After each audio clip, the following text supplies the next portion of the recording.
Assalamualaikum warahmatullahi wabarakatuh. Alhamdulillahirabbil alamin, wassalatu wassalamu ala Rasulillah wa ala alihi wa ashabi ajmain. Amma ba'd. Anak soleh, apa kabar yang pagi hari ini? Insya Allah tetap semangat Ustaz. Masya Allah. Di pagi hari ini, marilah kita membuka pelajaran kita dengan sama-sama mengucapkan basmalah. Bismillahirrahmanirrahim. Disusul dengan doa belajar yang Ustadz akan pimpin. Rabbana zidna ilman warzuqna fahman. Ya Allah, tambahkanlah kepada kami ilmu pengetahuan dan berilah kepada kami kefahaman. Amin ya rabbal alamin. Anak soleh, hari ini apa yang kita akan pelajari? Kita akan mempelajari tentang tematik subtematik 3.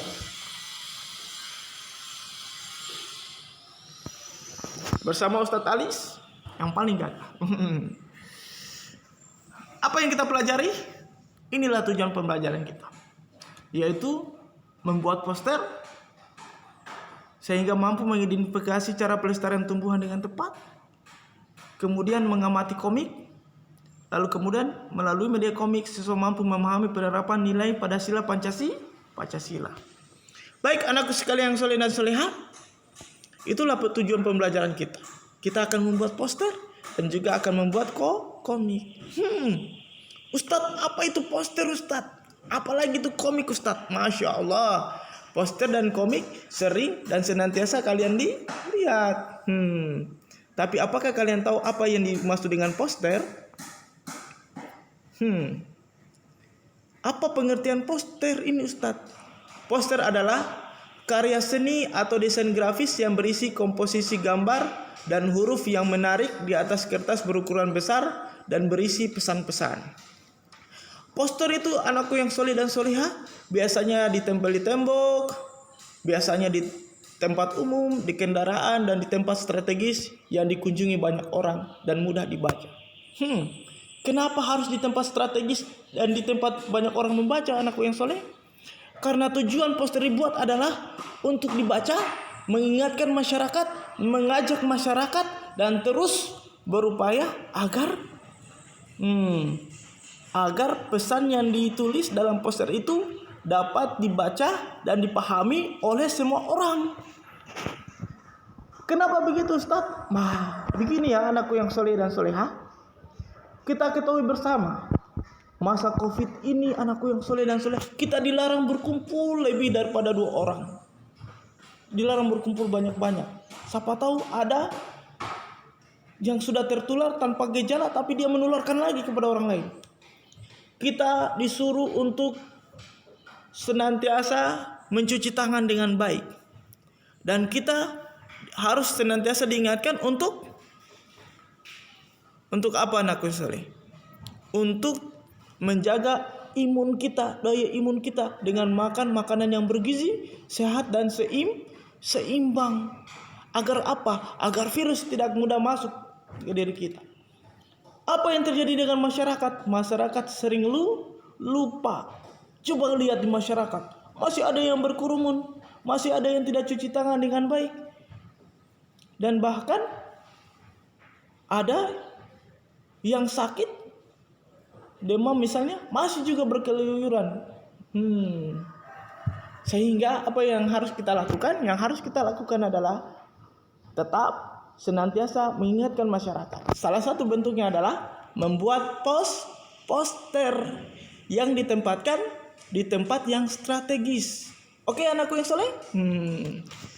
Nah, apa yang akan kita buat Ustadz? Kita akan membuat poster. Ayo selamatkan lingkungan. Bagaimana cara membuat poster? Membuat poster yang baik adalah bagaimana cara membuat poster yang baik? Yang baik. Cara membuat poster yang baik, pertama, tulisan harus mudah dibaca. Tulisannya harus mudah dibaca anakku yang soleh. Kemudian gambarnya harus jelas, tidak bertabrakan dengan tulisan. Gambarnya tidak mesti harus bagus. Ustadz pernah lihat ada poster dengan gambar yang jelek, tapi dibaca karena semakin unik, semakin aneh sebuah poster, maka akan menimbulkan daya tarik. Jadi anakku yang soleh, jangan khawatir kalau gambarnya jelek, tidak apa-apa. Yang penting tulisannya dan pesannya sampai. Kemudian menggunakan kalimat yang efektif. Kalimat efektif itu anakku yang soleh, itu adalah kalimat yang menggunakan bahasa yang baku, tidak tumpang tindih. Artinya bahwa tidak memiliki makna yang sama, misalnya subjek yang sama dalam satu kalimat. Misalnya, saya tidak mau saya, kamu seperti itu kamu. Nah, itu kan double-double. Saya subjek, di ujungnya lagi saya. Saya tidak mau saya, kamu seperti itu kamu. Jangan ya. Kau mau pergi di mana kamu? Itu berarti kalimat yang kurang efektif. Nanti kita akan pelajari tentang kalimat efektif. Terus, kalau ada desain warna, kalau kita mewarnai, usahakan desain warna dan gambarnya itu harus seimbang. Kita lihat ini, wah gambarnya terlalu norak warnanya, sehingga tulisannya diabaikan. Atau tulisannya terlalu rame, sehingga gambarnya kita lihat, hampir tidak nyambung dengan tulisannya. Jadi desain warna dan gambar harus seimbang. Oke anakku yang soleh dan soleha, silakan berlatih di rumah cara membuat poster yang nanti Ustadz akan buatkan tugas untuk kalian. Terus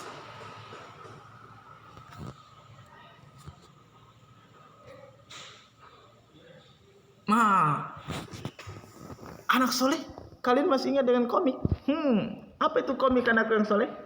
Ternyata komik adalah cerita bergambar, isinya berupa gambar-gambar yang disusun berurutan dan saling berhubungan. Komik memiliki balon kata atau dialog. Ini lihat, ada contohnya ini. Anak soleh dan soleh yang masih ingatkah dengan pengertian komik? Ini namanya balon kata. Isinya tentang dialog, sehingga kita mengerti apa yang dimaksud dengan komik itu. Coba lihat. Ada ini komik. Plak. Yang satu. Kemudian halaman 2. Ya ampun, kasihan anak burung ini, pasti ia terjatuh dari sarangnya.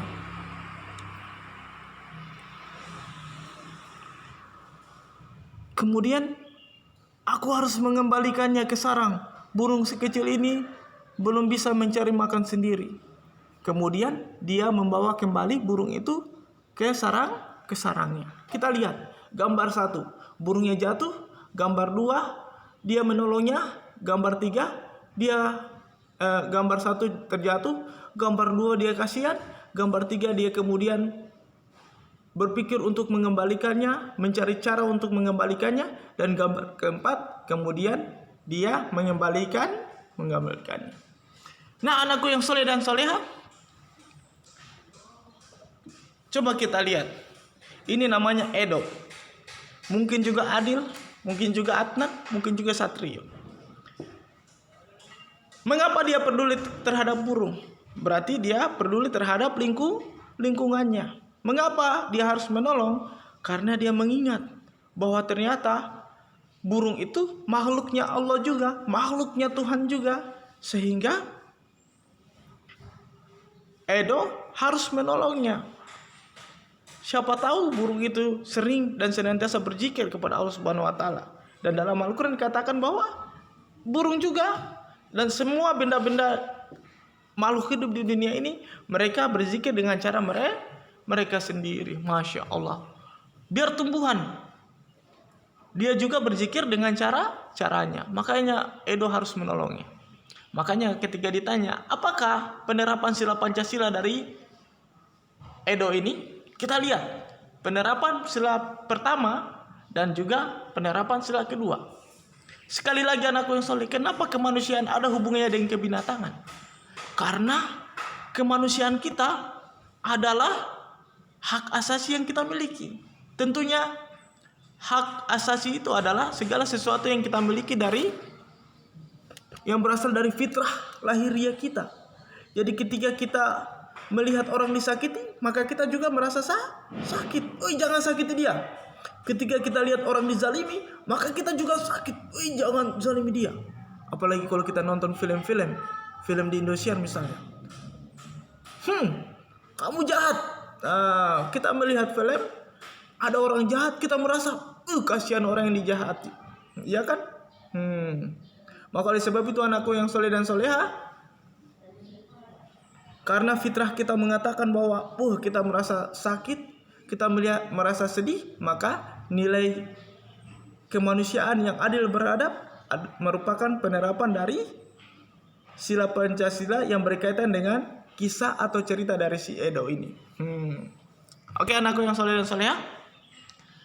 Nah, karena kita sudah mempelajari tentang paragraf anakku yang soleh dan soleha, Ustadz menginginkan kalian untuk membuat paragraf demi paragraf dari term-term cerita ini.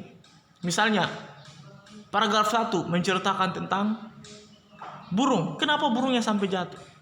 Paragraf 2 menceritakan bagaimana sehingga Edo merasa kasihan.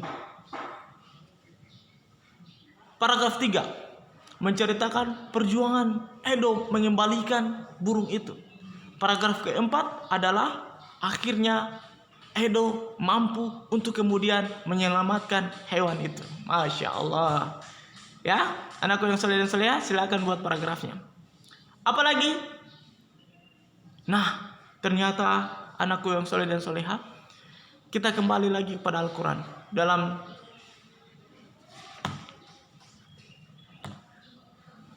Quran surat Ali Imran ayat 103.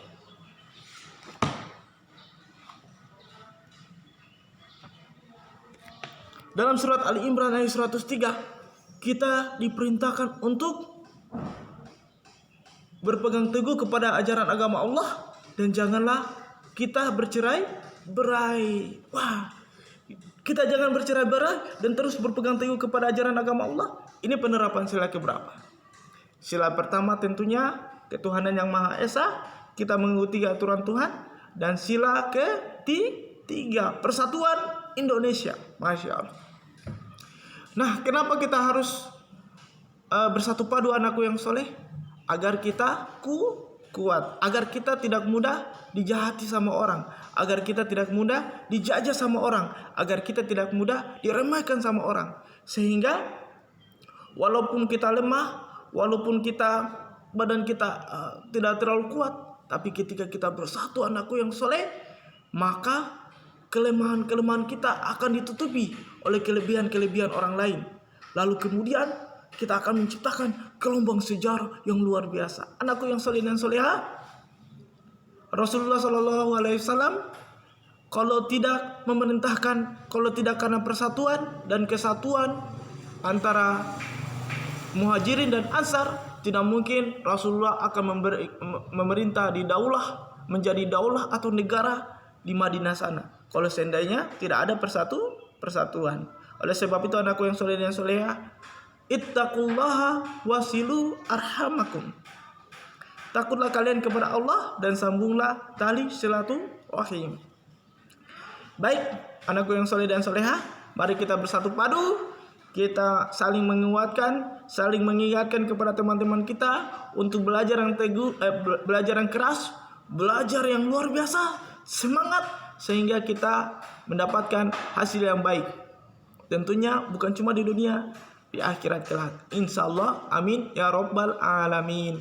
Demikianlah yang dapat Ustaz sampaikan. Billahi taufiq wal hidayah. Assalamualaikum warahmatullahi wabarakatuh.